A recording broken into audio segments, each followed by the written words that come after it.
ये कहानी है एक सास और उसकी बहू की, लेकिन ये कोई आम सास बहू की कहानी नहीं है। ये कहानी है रिश्तों के बदलते मायनों की, त्याग, प्रेम और समझदारी की।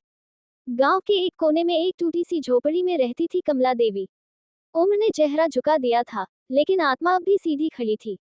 उसके बेटे की शादी को एक साल ही हुआ था कि वो एक एक्सीडेंट में चल बसा।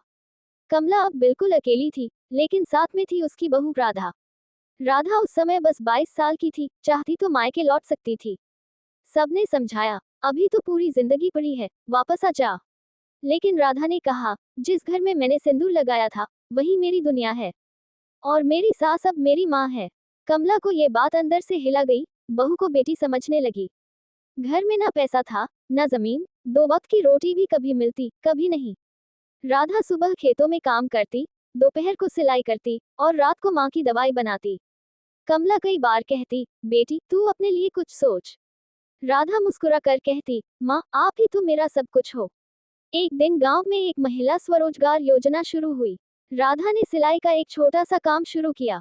माँ ने अपने पुराने गहनों के टुकड़े बेच दिए। ले बेटी, इससे तेरा सपना पूरा हो सकता है। राधा ने उस पैसों से 2 मशीनें खरीदी और गांव की लड़कियों को सिलाई सिखाने लगी। कुछ ही महीनों में काम चल पड़ा, पैसे आने लगे, घर में चूल्हा जलने लगा। अब माँ बेटी, सास बहू दोनों एक दूसरे का सहारा बन गईं। राधा ने गांव की कई विधवा औरतों को काम दिया। उसकी पहचान गांव की बहू बेटा के रूप में होने लगी।